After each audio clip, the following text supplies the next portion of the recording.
এই আলেম নামক শুয়োরের বাচ্চাগুলো, এই আলেম নামক কুত্তার বাচ্চাগুলো ১৫০০ বছর ধরে ইসলাম ধর্মের ঠেকা নিয়ে বসে আছে, মুসলিম সমাজের অভিভাবক হয়ে বসে আছে। এই শালা শুয়োরের বাচ্চাগুলো, এই শালা কুত্তার বাচ্চাগুলো আজও আমাদেরকে এটা শেখাতে পারলো না যে কুরবানি করতে হয় কেন। আমরা জানি না কুরবানি করতে হয় কেন, কুরবানির উদ্দেশ্য কি আমরা জানি না।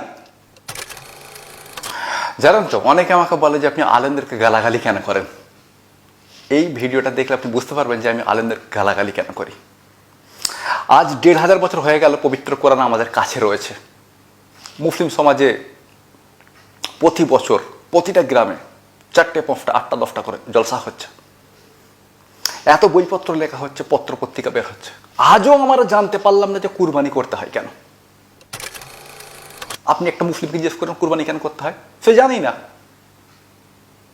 অথচ প্রতি বছর জলসা মাহফিলের পিছনে লক্ষ লক্ষ টাকা খরচ হয়। প্রতি বছর এক একটা গ্রাম থেকে ২০ লক্ষ ৩০ লক্ষ ৫০ লক্ষ টাকা জলসা মাহফিলের পিছনে খরচ করা হয়। আজও আমরা জানতে পারলাম যে কুরবানি করতে হয় কেন। তো এই আলেম উলেমারা গালাগালি খাওয়ারই যোগ্য, মানে এরা কি দুয়ার যোগ্য? এদের জন্য মুখ থেকে দুয়া বের হবে কিভাবে? এদের জন্য আমার মুখ থেকে শুধু গালাগালি বের হয়। আমাদের সমাজে ৩টে মিথ্যা কথা প্রচলিত রয়েছে যে কুরবানি কেন করতে হয়। এক, কুরবানি নাকি প্রিয় জিনিসকে করতে হয়, মিথ্যা কথা। কুরবানি নাকি মনের পশুকে করতে হয়, মিথ্যা কথা। কুরবানি নাকি আল্লাহর উদ্দেশ্য দিয়া পশু বলি, ডাহা মিথ্যা কথা। প্রশ্ন হবে তাহলে সত্যি কথাটা কি, আর কুরবানির আসল উদ্দেশ্যটাই বা কি? আপনি যে আলেমদেরকে গালাগালি করে দিলেন, আপনি কি বলতে পারবেন কুরবানির আসল উদ্দেশ্য কি? অবশ্যই বলতে পারবো। শুধু বলতে পারবো নয়, বলেছি প্রায় ২০ মিনিট ধরে। ভিডিওটা মনোযোগ সহকারে দেখুন, আপনি আপনার প্রশ্নের উত্তর পাবেন। এছাড়াও কুরবানি সম্পর্কে আপনার মনে ওঠা সমস্ত প্রশ্নের উত্তর আপনি এই একটা ভিডিওতেই পাবেন। এই জন্য ভিডিওটা মনোযোগ সহকারে দেখুন এবং একটু কষ্ট করে ভিডিওটা শেয়ার করুন। মনে রাখবেন, আপনার একটা শেয়ারে বহু মানুষ তাদের মনে ওঠা প্রশ্নের উত্তর পাবে। মনে রাখবেন, নাস্তিক হয়ে কেউ জন্মায়নি। তাদের মনে ওঠা প্রশ্নের উত্তর না পেলেই মানুষ নাস্তিক হয়ে যায়। আপনার একটা শেয়ার বহু মানুষকে নাস্তিকতা থেকে বাঁচিয়ে নেবে। সুতরাং ভিডিওটা একটু কষ্ট করে হলো শেয়ার করুন। ভিডিওটা শেয়ার করতে আপনার ২-৪ MB ইন্টারনেট খরচ হবে, কিন্তু আপনার একটা শেয়ারে বহু মানুষ নাস্তিকতা থেকে বেঁচে যাবে। আসসালামু আলাইকুম। আমাদের সমাজে কুরবানির সম্পর্কে ৩টে ভুল ধারণা প্রচলিত রয়েছে। মানে কুরবানি কেন করতে হয়, কুরবানির উদ্দেশ্য সম্পর্কে কমপক্ষে ৩টে মারাত্মক ভুল ধারণা প্রচলিত রয়েছে। প্রশ্ন হবে কোন ৩টে ভুল ধারণা?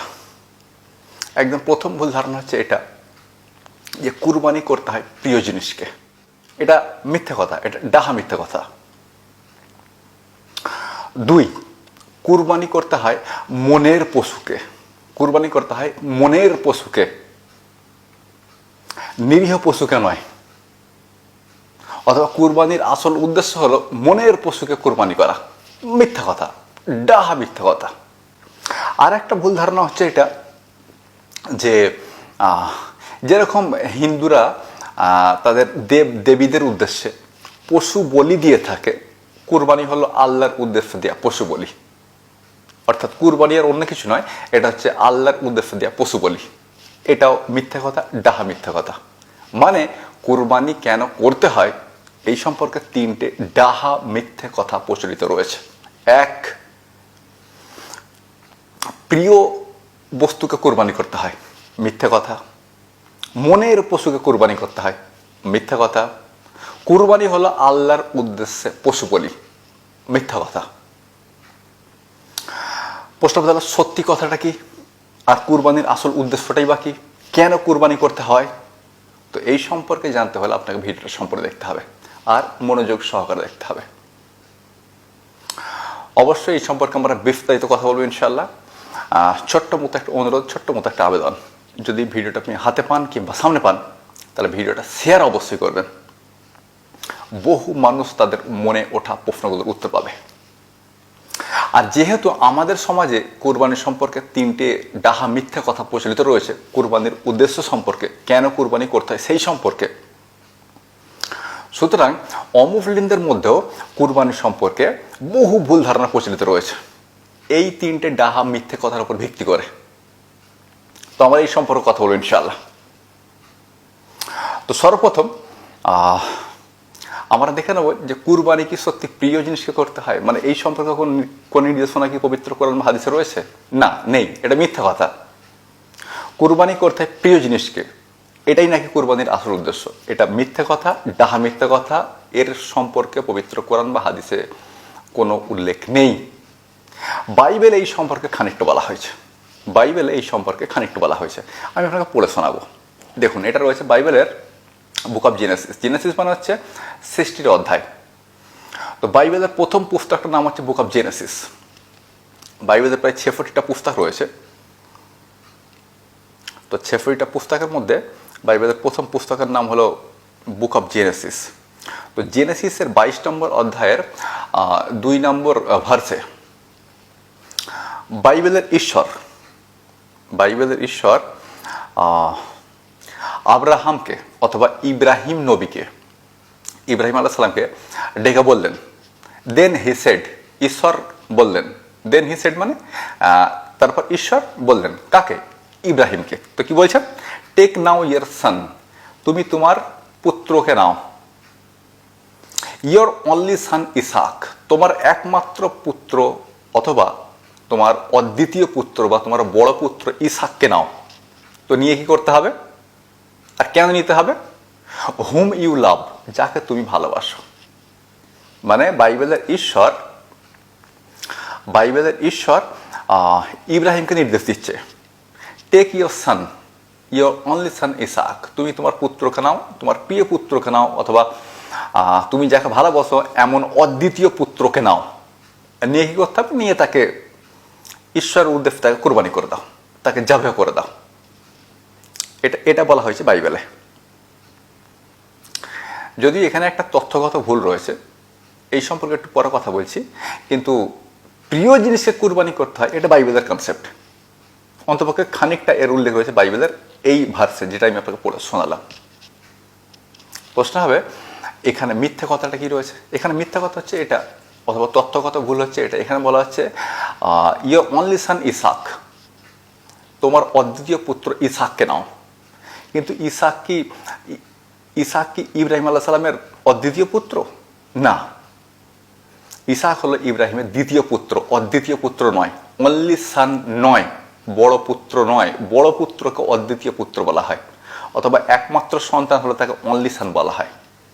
ইসাক ইব্রাহিম আলাইহিস সালামের একমাত্র সন্তান নয় আর বড় পুত্র নয়। দেখুন, আপনি এবার বাইবেল আসুন, আমি আপনাকে ভাষা দেখাচ্ছি। এটা হচ্ছে বাইবেলের জেনেসিসের 16 নম্বর অধ্যায়। আপনি দেখুন, এখানে ইসমাইলের জন্ম হচ্ছে। বাইবেলের জেনেসিসের 16 নম্বর অধ্যায় ইসমাইল আলাইহিস সালামের জন্ম হচ্ছে। বাইবেলের 21 নম্বর অধ্যায়ে ইসাকের জন্ম হচ্ছে। তার মানে ইব্রাহিম আলাইহিস সালামের বড় পুত্র ইসমাইল, ইসাক নয়। ইব্রাহিম আলাইহিস সালামের অদ্বিতীয় পুত্র ইসমাইল আলাইহিস সালাম, ইসাক আলাইহিস সালাম নয়। আমাদের খ্রিস্টান ভাইরা বলে থাকে যে ইব্রাহিমকে কুরবানি করার নির্দেশ দেওয়া হয়েছিল তার বড় পুত্র ইসাককে, অথবা অদ্বিতীয় পুত্র ইসাককে। কিন্তু ইসাক তার বড় পুত্রই নয়, অদ্বিতীয় পুত্রই নয়। ইসমাইল হলো ইব্রাহিম আলাইহিস সালামের অদ্বিতীয় পুত্র, বড় পুত্র বা অনলি সান।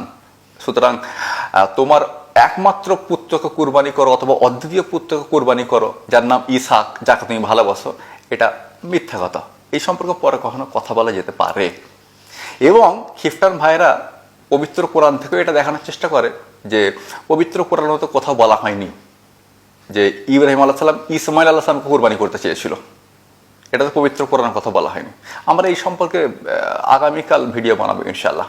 যাই হোক, তো প্রিয় জিনিসকে কুরবানি করতে হয়, এটা বাইবেলের কনসেপ্ট। এই কনসেপ্ট পবিত্র কোরআনে নেই। তো প্রশ্ন, পবিত্র কোরআন তাহলে আছে কি? পবিত্র কোরআন রয়েছে, এটা রয়েছে পবিত্র কোরআনের সূরা সাফফাত 37 নম্বর সূরা, আয়াত নম্বর 102। ইব্রাহিম আলাইহিস সালাম তার পুত্র ইসমাইলকে বলেছেন যে ইয়া বুনাইয়া ইন্নি আরা ফিল মানামি ইন্নি আযহাবুকা, আমি স্বপ্নে দেখেছি যে আমি তোমাকে জাবেহ করছি। এখন তোমার মতামত কি? তখন তার পুত্র ইসমাইল আলাইহিস সালাম বলছেন যে ইয়া আবতিফ আল মা তুমারু, হে পিতা, আপনি যেটা স্বপ্ন দেখেছেন সেটাই করুন। সাতা জুদুনি ইনশাল্লাহ মিনা সবেরিন, আল্লাহ চাইলে আপনি আমাকে ধৈর্যশীল পাবেন। আপনি আমাকে কোরবানি করুন, আপনি আমাকে ধৈর্যশীল পাবেন। মানে আমি ধৈর্যশীল, আমি এতে অধৈর্য হয়ে পড়বো না যে আপনি আমাকে কোরবানি করতে চাইছেন, অথবা আমি এতে ভয় পাবো না। আপনি অবশ্যই কোরবানি করুন আমাকে। তো যাই হোক, প্রিয় জিনিসকে কোরবানি করতে হবে, এখানে এই ধরনের কোনো কনসেপ্ট নেই, এটা বাইবেলের কনসেপ্ট। আচ্ছা, মনের পশুকে কোরবানি করতে হবে, মনের পশুকে কোরবানি করতে হবে, এর কোনো ভিত্তি নেই। সত্যিকারের পশুকে আল্লাহ সুবহানাহু ওয়া তাআলা কোরবানি করতে বলেছেন, সত্যিকারের পশুকে আল্লাহ সুবহানাহু ওয়া তাআলা কোরবানি করতে বলেছেন, মনের পশুকে নয়। পবিত্র কোরআনের 22 নম্বর সূরা হাজ্জের 34 নম্বর আয়াত পড়ুন, সেখানে আল্লাহ সুবহানাহু ওয়া তাআলা বলছেন যে তোমরা ওয়াহিমাতুল আনাম, ওয়াহিমাতুল আনাম, ওয়াহিমাতুল আনাম, এটা আরবি শব্দের বাংলা অর্থ হচ্ছে 6টা গৃহপালিত পশু। 6টা গৃহপালিত পশুকে আরবিতে বলা হয় ওয়াহিমাতুল আনাম। তো তাদের নাম কি? উট, গরু, মহিষ, ছাগল, দুম্বা, ভেড়া, এই 6টা পশুকে আরবিতে বলা হয় ওয়াহিমাতুল আনাম। আল্লাহ সুবহানাহু ওয়া তাআলা বলছেন তোমরা ওয়াহিমাতুল আনামকে কুরবানি করো, মনের পশু নয়, সত্যিকারের পশুকে কুরবানি করো, মনের পশুকে নয়। প্রশ্ন হবে কেন কুরবানি করতে হবে? আচ্ছা, এই সম্পর্কে একটুখানি পরে বলছি। তাহলে দুটো ভুল ধারণা আমরা খণ্ডন করে দিলাম। প্রিয় জিনিসকে কুরবানি করতে হবে, এটা ডাহা মিথ্যা কথা, এই কনসেপ্ট পবিত্র কোরআন বা হাদিসে কোথাও নেই। মনের পশুকে কুরবানি করতে হবে, ডাহা মিথ্যা কথা, এই কনসেপ্ট কোরআন বা হাদিসে কোথাও নেই। আর তৃতীয় কনসেপ্ট হলো যে যেমন হিন্দুরা তাদের দেবদেবীদের উদ্দেশ্যে পশু বলি দিয়ে থাকে, কুরবানি হলো আল্লাহর উদ্দেশ্যে দেওয়া পশু বলি না, এটা মিথ্যা কথা। কুরবানি আল্লাহর উদ্দেশ্যে দেওয়া পশু বলি নয়। এই সম্পর্কে পবিত্র কোরআন আল্লাহ সুবহানাহু ওয়া তাআলা কথা বলেছেন, এটা রয়েছে পবিত্র কোরআন 22 নম্বর সূরা হাজ্জের 37 নম্বর আয়াতে। তো কি বলা হচ্ছে? লাই ইয়ানাল্লাহ লুহুমুহা ওয়া দিমাউহা, আল্লাহর কাছে পৌঁছায় না তোমাদের জাবেকৃত পশুর রক্ত কিংবা মাংস। আল্লাহর কাছে পৌঁছায় না তোমাদের জাবেকৃত পশুর রক্ত বা মাংস। ওয়ালাকিয়ানালহু তাকওয়া মিনকুম, তবে আল্লাহ সুবহানাহু ওয়া তাআলা পৌঁছায় তোমাদের তাকওয়া। বুঝতে হবে তাকওয়া মানে কি? তাকওয়া মানে হচ্ছে আল্লাহর নির্দেশকে মেনে নেওয়া। আল্লাহ সুবহানাহু ওয়া তাআলা বলছেন যে তোমাদের পশুগুলোর রক্ত ও মাংস আল্লাহর কাছে পৌঁছায় না, তবে পৌঁছায় তোমরা যে আল্লাহর নির্দেশকে মেনে নাও, এই অনুগত্যটা আল্লাহর কাছে পৌঁছায়। এখন প্রশ্ন হচ্ছে এটা বলা হচ্ছে কেন? এটা বলা হলো এই কারণে, কারণ আল্লাহ সুবহানাহু ওয়া তাআলা বললেন যে তোমরা 6টা পশুর মধ্যে যে কোনো একটা পশুকে প্রতি বছর কুরবানি করো। তো এই যে আল্লাহ সুবহানাহু ওয়া তাআলা নির্দেশটা দিলেন, এই নির্দেশটা মেনে নেওয়ার যে অনুগত্য করাটা, এই নির্দেশ মেনে নেওয়াটাকে বাংলায় বলে অনুগত্য করা, এই অনুগত্যটা আল্লাহর কাছে পৌঁছায়। আল্লাহর কাছে পৌঁছায় না আমাদের পশুগুলোর রক্ত মাংস। মানে কুরবানি দেওয়া মানে হচ্ছে আল্লাহর উদ্দেশ্যে দেওয়া পশু বলি, এটা মিথ্যে কথা। আল্লাহর উদ্দেশ্যে দেওয়া পশু বলি নয়। প্রশ্ন তাহলে কুরবানি দিতে হয় কেন? তো এই সম্পর্কে আল্লাহ সুবহানাহু ওয়া তাআলা কথা বলেছেন পবিত্র কোরআন 22 নম্বর সূরা হাজ্জের 36 নম্বর আয়াত। তো কি বলা হচ্ছে? ফাকুলু মিনহা, তোমরা তার মাংস হতে খাও। মানে তোমরা যে পশু জবাই করলে তোমরা নিজেরা তার মাংস হতে খাও। আর কি করতে হবে? আতিমুল কানিয়া, এবং তাদেরকে খাওয়াও যারা গরিব, ওয়াল মুতারা, এবং তাদেরকে খাও যারা একেবারে এক্সট্রিম লেভেলের গরিব। প্রশ্ন হবে গরিব এবং এক্সট্রিম লেভেলের গরিবের মধ্যে পার্থক্য কোথায়? গরিব মানে হলো কষ্টশ্রেষ্ঠর সঙ্গে যার সংসার চলে, আর এক্সট্রিম লেভেলের গরিব হলো যারা খিদের জ্বালায়, পেটের জ্বালায় মানুষের কাছে বলে থাকে, মানুষের কাছে হাত পেতে ফেলে যে আমি 2 দিন খাইনি বা আমি 3 দিন খাইনি, আমাকে একটু খাবার দিন। যদিও বেশিরভাগ মানুষ আজকাল এটা মিথ্যা কথা বলে যে আমি 2 দিন খাইনি 3 দিন খাইনি, খাবার দিন। এবং ওই ধরনের ভিখারিরা বর্তমানে আমাদের থেকে বেশি বড় লোক। তো এখানে অরিজিনাল ভিখারিদের কথা বলা হচ্ছে, এখানে অরিজিনাল গরিবদের কথা বলা হচ্ছে, যারা একেবারে এক্সট্রিম লেভেলের গরিব, যারা 2 বেলা খাবার খেতে পায় না, অথবা 4 বেলা, মানে 2 দিন ধরে খাবার খেতে পায় না, 3 দিন ধরে খাবার খেতে পায় না। কুরবানির পশুর মাংস তাদেরকে খাও। তাহলে 1 ভাগ নিজে খাও, 1 ভাগ খাও সাধারণ গরিবকে, আর 1 ভাগ খাও এক্সট্রিম লেভেলের গরিবকে। আপনি বুঝতে পারছেন? কুরবানির উদ্দেশ্য হচ্ছে এই 2 ধরনের গরিবকে মাংস প্রোভাইড করা, তাদেরকে মাংস খাওয়ানো। প্রশ্ন, মাংস খাওয়ানো কেন? তাদেরকে শাকসবজিতে খাওয়ানো যেতে পারে, কিন্তু শাকসবজিতে মানে মাংস যেটা করতে পারে শাকসবজি সেটা করতে পারে না। প্রশ্ন, কেন পারে না? কারণ মাংসে খুব সহজেই অ্যামিনো অ্যাসিড রয়েছে। মাংস খুব সহজে, মানে মাংস থেকে খুব সহজেই অ্যামিনো অ্যাসিড পাওয়া যায়, মাংস থেকে খুব সহজে প্রোটিন পাওয়া যায়। শাকসবজি থেকে এত সহজে অ্যামিনো অ্যাসিড এবং প্রোটিন পাওয়া যায় না। হ্যাঁ, অনেকগুলো শাকসবজিতে অ্যামিনো অ্যাসিড এবং প্রোটিন পাওয়া যেতে পারে, কিন্তু নির্দিষ্ট কোনো একটা শাকসবজিতে অ্যামিনো অ্যাসিড এবং প্রোটিন পাওয়া যায় না, মাংসে যেটা খুব সহজে পাওয়া যায়। গরিবদের মধ্যে সবচেয়ে ঘাটতি দেখা যায় অ্যামিনো অ্যাসিড এবং প্রোটিনের। আমাদের শরীর তৈরি হয়েছে প্রোটিন থেকে, সুতরাং আমাদের শরীরকে সুস্থভাবে কাজকর্ম করতে গেলে তার প্রয়োজন প্রোটিন। কিন্তু মাংস থেকে যত সহজে প্রোটিন পাওয়া যায়, অন্য কোনো কিছু থেকে, শাকসবজি থেকে এত সহজে প্রোটিন পাওয়া যায় না। সুতরাং তোমরা গরিবদেরকে মাংস খাও, মানে তাদের অ্যামিনো অ্যাসিড এবং প্রোটিনের ঘাটতি পূরণ করো। আর যারা একেবারে এক্সট্রিম লেভেলের গরিব, তাদেরও মানে তাদেরকে মাংস খাও এবং তাদেরও অ্যামিনো অ্যাসিড এবং প্রোটিনের চাহিদা পূরণ করো। আপনি বুঝতে পারছেন? কুরবানির উদ্দেশ্য হচ্ছে এটা। কুরবানির উদ্দেশ্য হলো যারা গরিব তাদেরকে মাংস খাওয়ানো এবং তাদের অ্যামিনো অ্যাসিড প্রোটিনের ঘাটতি পূরণ করা, আর যারা এক্সট্রিম লেভেলের গরিব তাদেরকে মাংস খাওয়ানো, তাদের অ্যামিনো অ্যাসিড এবং প্রোটিনের ঘাটতি পূরণ করা। এটা হচ্ছে কুরবানির উদ্দেশ্য। আপনি বুঝতে পারছেন? আমাকে মাঝে মাঝে ভেবে অবাক হই এবং আমাকে খুব ভাবতে খুব খারাপ লাগে যে আজকে 1500 বছর হয়ে গেল পবিত্র কোরআন আমাদের মধ্যে রয়েছে। মুসলিম সমাজে ইসলামের উপরে এত বইপত্র লেখা হয়, এত পত্র পত্রিকা প্রকাশ হয়, প্রতি বছর এক একটা মুসলিম গ্রামে 5টা 6টা 8টা 10টা করে জলসা হয়, যার বাজেট কমপক্ষে একটা জলসার বাজেট 2 লক্ষ টাকা।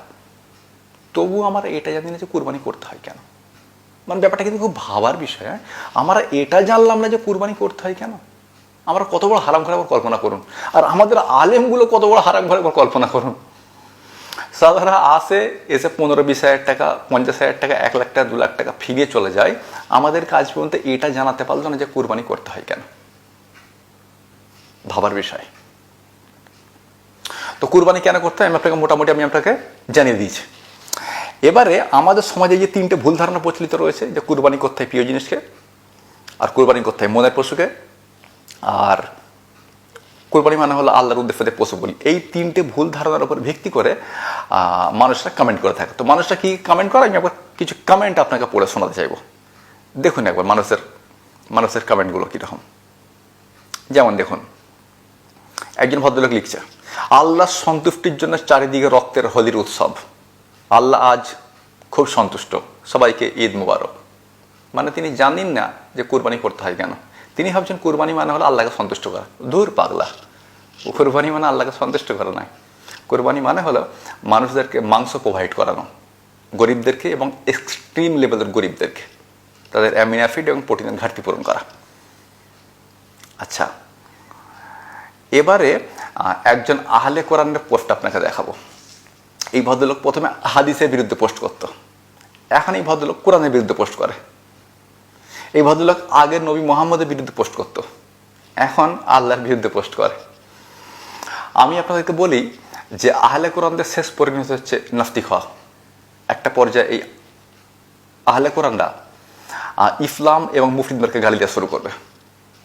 মুহাম্মদ সাল্লাল্লাহু আলাইহি ওয়াসাল্লামকে তারা আগে থেকেই গালি দেয়, একটা পর্যায়ে তারা আল্লাহ সুবহানাহু ওয়া তাআলাকেও গালি দিতে শুরু করবে। আর দেখুন তাই হচ্ছে। এই ভদ্রলোক আগে শুধু হাদিসকে এবং মুহাম্মদ সাল্লাল্লাহু আলাইহি ওয়াসাল্লামকে গালাগালি করতো, আজকে এই ভদ্রলোক আল্লাহকে, মুহাম্মদ সাল্লাল্লাহু আলাইহি ওয়াসাল্লামকে, ইসলামকে, পবিত্র কোরআনকেও গালাগালি করে।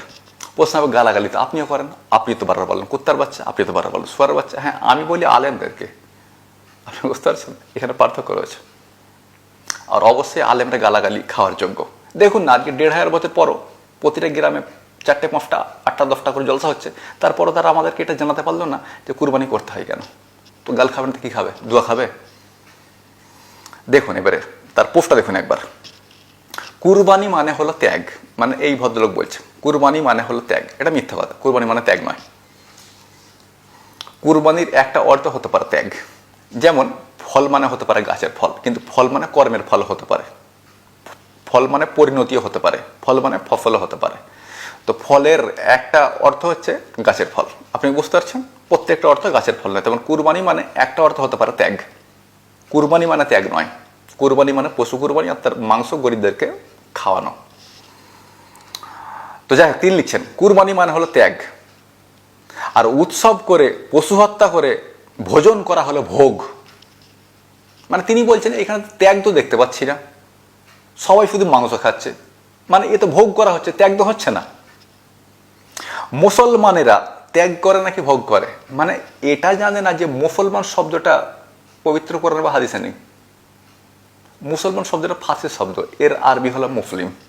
যাই হোক, এও নাকি আবার আহলে কোরআন ছিল, ভাবতে অবাক লাগে। এরা আসলে মূলত খ্রিস্টান, এরা পবিত্র মানে এরা ফেসবুকে আইডি খুলে হাদিসের বিরুদ্ধে পোস্ট করে, একটা পর্যায়ে এরা কোরআনের বিরুদ্ধে পোস্ট করে, শুধুমাত্র এটা দেখানোর জন্য যে ইসলাম অগ্রহণযোগ্য একটা ধর্ম, এই জন্য আমার ইসলাম ত্যাগ করছি, এটা দেখানোর জন্য তারা সোশ্যাল মিডিয়ায় ফেসবুকে তার আইডি খোলে, প্রথমে হাদিস বিরোধী পোস্ট করে, তারপর কোরআন বিরোধী পোস্ট করে। এদের লক্ষ্য হচ্ছে এটাই। এরা মূলত খ্রিস্টান, এরা কেউ মুসলিম নয়, আর এরা কেউ অরিজিনাল নামে আইডিও খোলেনি। তো তিনি বলছেন যে কুরবানি মানে তো ত্যাগ করা, কিন্তু ত্যাগ তো হচ্ছে না, সবাই তো মাংস খাচ্ছে, মানে তো ভোগ করা হচ্ছে। মুসলমানরা ত্যাগ করে নাকি ভোগ করে? আচ্ছা, যদি ধরেও নি যে কুরবানি মানে ত্যাগ, তো আমরা ত্যাগটা কোথায় করি না ভাই? একটা 1 লক্ষ টাকার গরু কিনে মনে করুন তাতে 6 মণ মাংস হয়েছে, 1 লক্ষ টাকার গরু থেকে 6 মণ মাংস হয়েছে, তো আমরা 2 মণ মাংস নিজেরা রাখি আর 4 মণ মাংস আমরা বিলি করে দিই, এটা যদি ত্যাগ না হয় তাহলে ত্যাগ কোনটাকে বলে? মানে ব্যাপারটা ভাবার, কিন্তু একটা 1 লক্ষ টাকাতে গরু কিনলাম, 6 মণ মাংস হলো, 2 মণ মাংস নিজে রাখলাম আর 4 মণ মাংস বিলি করে দিলাম, তো এটা ত্যাগ নয় তো কি? আর এটা যদি ত্যাগ না হয় তাহলে ত্যাগ কোনটাকে বলে? 6 মণ মাংসের মধ্যে 3 ভাগের 2 ভাগ মানে 4 মণ মাংস বিলি করে দিলাম গরিবদেরকে, তারপরে যদি বলা হয় এটা ত্যাগ নয়, তাহলে ত্যাগ কোনটা? বিষয়টা ভাবার।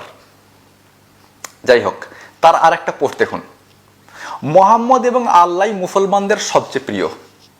তিনি বলছেন মোহাম্মদ এবং আল্লাহ মুসলমানদের সবচেয়ে প্রিয়, অথচ প্রিয় জিনিসকে কুরবানি না দিয়ে মুসলমানরা পশুকে কুরবানি দিচ্ছে, এতে কি কুরবানি হবে? মানে তিনি বলছেন যে প্রিয় জিনিসকে কুরবানি করতে হয়, এটা ডাহা মিথ্যা কথা। প্রিয় জিনিসকে কুরবানি করতে হয় না, পশুকে কুরবানি করতে হয়। প্রিয় জিনিসের কনসেপ্ট ইসলামে নেই, এটা মিথ্যা কথা। তো এই মিথ্যা কথার উপর ভিত্তি করে কিরকম পোস্ট করছে দেখুন, মানে মিথ্যে কথার উপর ভিত্তি করে কিরকম প্রশ্ন করছে। আল্লাহ এবং মোহাম্মদই তো মুসলমানদের কাছে সবচেয়ে প্রিয়, মুসলমানরা তাদের কুরবানি দিয়ে দিক, পশু কুরবানি দিচ্ছে কেন? মানে এটা তার বক্তব্য যে আল্লাহর মোহাম্মদকে কুরবানি দিয়ে দাও, পশুকে নয়। আপনি বুঝতে পারছেন? যাই হোক, তো এই ধরনের বহু প্রশ্ন ওঠে কুরবানিকে ভিত্তি করে। এই 3টে ডাহা মিথ্যে কথার উপর ভিত্তি করে, কুরবানির উপর ভিত্তি করে বহু প্রশ্ন ওঠে। কিন্তু যদি আপনি কুরবানির আসল উদ্দেশ্যটা জেনে গিয়ে থাকেন এই ভিডিও থেকে, এবং কুরবানির সম্পর্কে 3টে ডাহা মিথ্যা সম্পর্কে আপনি জেনে গিয়ে থাকেন, তাহলে আপনি যে কোনো কাউকে উত্তর দিতে পারবেন কুরবানির বিষয়ে ওঠা প্রশ্নের। মানে আপনাকে যে কেউ যদি কুরবানির সম্পর্কে প্রশ্ন করে, তাহলে এখন মানে এই ভিডিওটা দেখার পর আপনি তার যে কোনো প্রশ্নের উত্তর দিতে পারবেন, কারণ আমি আপনাকে মূল কনসেপ্টটা বুঝিয়ে দিয়েছি যে কুরবানি করতে হয় কেন। আমার কি এখানে বলার আর কোনো বাকি, মানে এখানে কি আর কিছু বলার মতো আমার বাকি রয়েছে, নাকি আপনি পুরোটা বুঝে নিয়েছেন? আমার মনে হয় আপনি বুদ্ধিমান আর পুরোটা বুঝে নিয়েছেন, এখানে বলার মতো আর কিছুই বাকি নেই। বক্তব্য শেষ করছি ছোট মতো অনুরোধ করে, ভিডিওটা অবশ্যই এবং অবশ্যই শেয়ার করুন, বেশি বেশি পরিমাণে শেয়ার করুন, বন্ধু বান্ধবকে আত্মীয় স্বজনকে শেয়ার করুন। এগুলো জানা জরুরি যে কুরবানি করতে হয় কেন। যদি আসল উদ্দেশ্য আপনি না জানেন, তো আপনি তাদের প্রশ্নের উত্তরগুলো দিতে পারবেন না। অমুসলিমদের প্রশ্নের উত্তর দিতে দূরের কথা, আপনি মুসলিমদের প্রশ্নের উত্তরগুলো দিতে পারবেন না। আপনি নাস্তিকদের প্রশ্নের উত্তর দিতে দূরের কথা, আপনি মুসলিমদের প্রশ্নের উত্তরগুলো দিতে পারবেন না। আপনি ইসলাম বিদ্বেষীদের প্রশ্নের উত্তর দিতে দূরের কথা, আপনি মুসলিমদের প্রশ্নের উত্তরগুলি দিতে পারবেন না, যদি আপনি মূল কনসেপ্টটা না জানেন যে কুরবানি করতে হয় কেন। সুতরাং একটু কষ্ট করে শেয়ার করুন, বহু মানুষ তাদের মনে ওটাই প্রশ্নের উত্তর পাবে আপনার একটা শেয়ারের মাধ্যমে। যেমন এই ভদ্রলোক এক সময় আহলে কোরআন ছিল, হাদিস বিরোধী ছিল, আজকে সে কোরআন বিরোধী, আজকে সে ইসলাম বিরোধী। কেন? কারণ তার মনে ওটা প্রশ্নগুলো সে উত্তর পায় না। কিন্তু যদি আপনি এই ভিডিওটা শেয়ার করেন, তাহলে বহু মানুষ তাদের মনে ওঠাই প্রশ্নের উত্তর পাবে, ফলস্বরূপ তারা কেউই নাস্তিকতার দিকে এগিয়ে যাবে না। মনে রাখবেন, পেট থেকে কেউ নাস্তিক হয়ে জন্মায়নি। তার মনে ওঠা প্রশ্নগুলোর উত্তর না পেলেই সে নাস্তিক হয়। যদি তার মনে ওঠা প্রশ্নের উত্তর সে পায়, তাহলে সে কখনই নাস্তিক হবে না। সুতরাং আপনার একটা শেয়ারের ফলে বহু মানুষ নাস্তিকতা থেকে বেঁচে যাবে।